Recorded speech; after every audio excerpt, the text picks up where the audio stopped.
pose la question. Nous, on n'a pas les originaux. Vous montrez-nous que vous avez les originaux. Et si vous avez les originaux, pourquoi il y a eu, prouvez-nous historiquement, pourquoi il y a eu une fixation canonique. C'est simple. Pourquoi il y a eu des versets qui ont été retranchés? Pourquoi il y a eu des versets qui ont été mis? Vu que c'est les originaux, il n'y a pas à toucher. Donc pourquoi il y a eu une canonisation? C'est ça. C'est ça ma question en fait. Vous pouvez répondre s'il vous plaît? C'est bon, attendez, appel au chant. Voilà, il a posé sa question, les chrétiens vont prendre le temps de répondre. Voilà, il faut répondre. Merci. Voilà, déjà... Une minute avant oui, je vais juste dire un mot. Non, je dis un mot et puis tu vas continuer, Ferguson. Non, je voulais que tu réponds. T'inquiète pas, tu vas dire ce que tu vas dire. T'inquiète pas. On va se compléter tous, le vide, tout ça à faire, et toi et moi. Donc, une précision, parce qu'après, vraiment, hein, c'est pour faire le sujet. Sinon, à la base, tes prémices sont biaisées, Ali.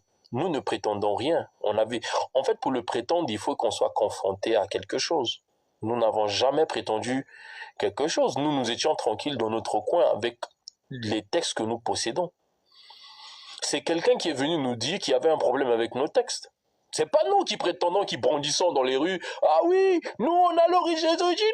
Non, on n'a jamais prétendu quelque chose comme ça. Nous, on avait nos textes, on se fiait à ces textes-là, on priait tranquillement, notre foi était tranquille, quand soudain apparaît un prophète qui vient prétendre que nos livres avaient un problème. Et qu'en fait, à la base, Allah avait fait descendre des livres. Voilà là où tout commence en fait. Sinon, les histoires de canon, tout ça, avoir choisi certains livres, tu connais un peu comment ça s'est passé et pourquoi d'autres, certains textes ou certains manuscrits qui ont été retrouvés ont été problématiques, d'autres qui n'ont pas été, qui ont été jugés apocryphes et n'ont pas pu être canonisés. Ça, tu le sais en l'avance. Mais quand tu dis que nous, on affirme avoir des originaux, non. Nous, on n'a rien dit de tout ça. Nous, on n'a pas dit, nous, on a les originaux, venez. Non. On avait nos textes et c'est un prophète qui est venu pour se mettre en affront avec nous. Mais le problème, c'est que ces accusations ne sont pas fondées. Ces accusations ne s'accompagnent pas avec des preuves tangibles. Hein, c'est ce qu'on appelle accusation gratuite. Et c'est pourquoi vous, les représentants de Muhammad aujourd'hui, nous vous demandons des comptes. Parce que vous faites des accusations, mais nous ne trouvons pas auprès de vous des réponses qu'il faut. Maintenant, le point où je chute pour donner la parole à Ferguson, c'est que nous avons dans vos sources un certain Waraka, qui lui traduisait l'évangile, tout ça. Vous savez très bien. Certaines traditions disent c'est l'hébreu, d'autres disent en arabe, mais peu importe. En tout cas, il y avait avec lui l'évangile, qui n'avait aucun problème et qui n'était jamais remis en cause ni par les Koraïches, ni par les peuples de cette époque-là. Et d'ailleurs, votre prophète Mohammed lui-même a été conduit par sa femme auprès de ce temple, donc il était digne de foi. Puisqu'après la révélation, s'il y a une direction que Mohammed a eu à prendre par la permission de sa femme, eh ben c'est bien la direction de Waraka.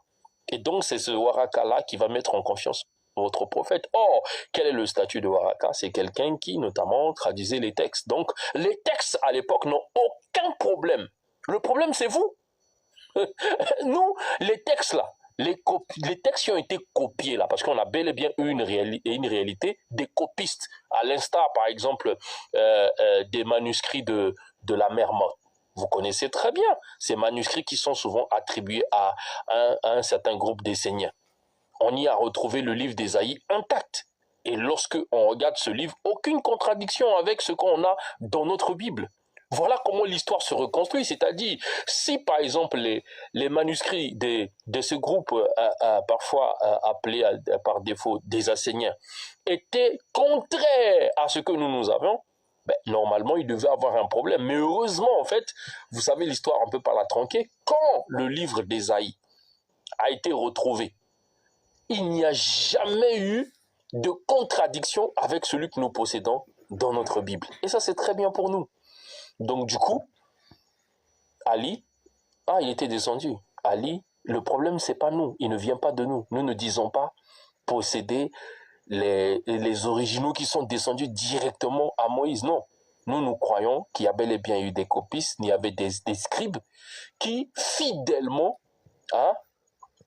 transcrivaient ou retranscrivaient la parole de Dieu avec fidélité. Et celle-ci a trouvé Muhammad au VIe siècle. Donc, pour éviter de me répéter, nous avons un exemple parfait, Waraka. Donc, vas-y, Ferguson. DSS, quelqu'un nous a parlé des manuscrits de la mer Morte. Je vous invite après à aller chercher et lire un peu les textes.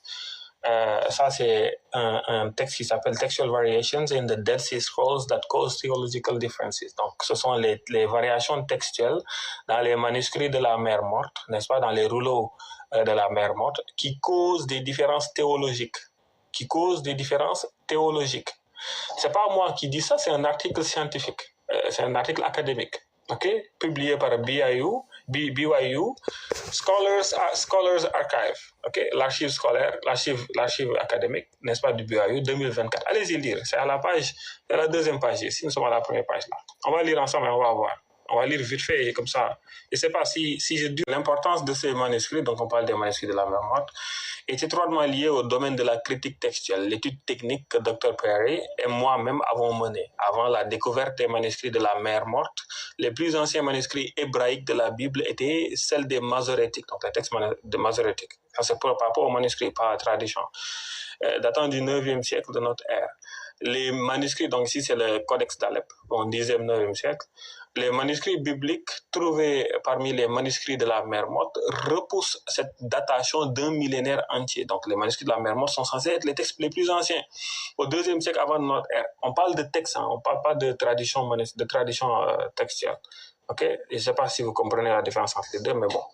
Environ 35% des manuscrits bibliques de la Septante, 35% de la Septante, appartient à la tradition masorétique. Il y a quelqu'un qui nous a dit que le texte est conservé, que les manuscrits de la mer Morte correspondent à 100%. Il parlait d'une partie d'Ésaïe. Tu parles d'une partie d'Ésaïe, tu oublies le reste du texte. Ça, c'est extrêmement grave. On dit 35% des manuscrits bibliques de la Septante correspondent à la tradition masorétique. 5% à la famille de la Septante. 5% à la famille de la Septante. Pourquoi? Parce que la Septante a plusieurs recensions. Encore une fois, 5%. On nous dit ça, c'est conservé. Écoutez, 5%. 5% de correspondance. Le reste, là, c'est corruption. C'est parti en l'air. On ne sait même pas. Là, on ne sait même pas ça vient de qui. 5% de la tradition samaritaine. Du texte samaritain, n'oubliez pas, le texte des manuscrits de la mer Morte est pour la majorité un texte samaritain. Le reste étant non aligné. Le reste du texte est non aligné. Ces derniers se répartissent en deux catégories. Ceux qui présentent des incohérences avec les autres types connus et ceux qui divergent significativement, ça c'est une traduction de l'anglais, de toutes les autres lectures connues. C'est ça là qui est confirmé, c'est ça là qui est conservé, c'est ça les originaux. 5%. Les Septante constituent ainsi un témoignage important de la mutabilité des textes bibliques à cette époque. Emmanuel Tov, Textual Criticism of the Hebrew Bible. Emmanuel Tov est littéralement c'est littéralement la référence phare, n'est-ce pas, quand il s'agit de ce qu'on appelle la critique textuelle des textes hébreux, de l'Ancien Testament en général.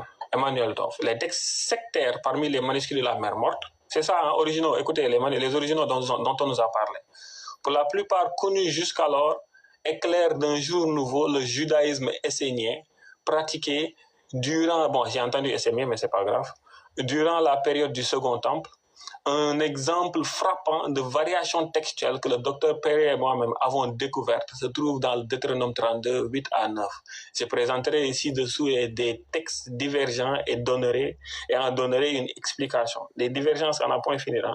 La version masorétique King James de Deutéronome 32 se lit comme suit. 8, lorsque le Très-Haut a partagé entre les nations leur héritage, lorsque c'est préfiguré, etc. Donc, c'est juste un exemple.